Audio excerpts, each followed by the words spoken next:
النبي صلى الله عليه وسلم يقول: إن إناسا من أمتي يأتون يوم القيامة بحسنات أمثال جبال تهامة بيضاء فيجعلها الله هباء منثورا. قال أحد الصحابة رضي الله عنه: يا رسول الله صفهم لنا حتى لا نكون منهم ونحن لا نعلم.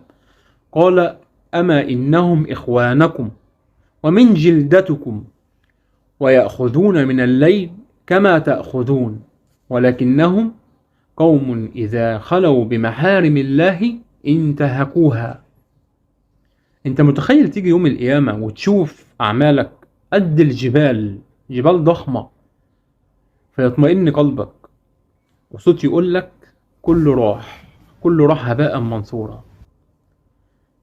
زي شاب دايما في الجامع حافظ القرآن والناس كلها بتحبه، لكن محدش يعرف انه لما بيتقفل الباب عليه بيعيش حياة تانية. لما مات ظنوا الناس انه في الجنة، لكن يوم القيامة كشفت الأسرار. الحديث مش بيتكلم عن كافر، ده مسلم من أمة النبي صلى الله عليه وسلم، وبيصلي ويقوم الليل وبيقرأ القرآن، لكن المصيبة في الخلوات. سيدنا محمد صلى الله عليه وسلم قال: ولكنهم قوم إذا خلوا بمحارم الله انتهكوها. لو نفسك تطمن إن عملك مش هيروح، خلي ربنا أغلى من كل نظرة حرام ومن كل خلوة غلط.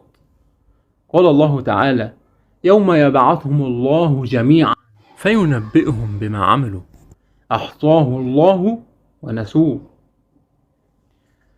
رجع قلبك علشان ما تتحرمش من حسنات يوم الحساب. رجع قلبك خطوة تقربك لربنا.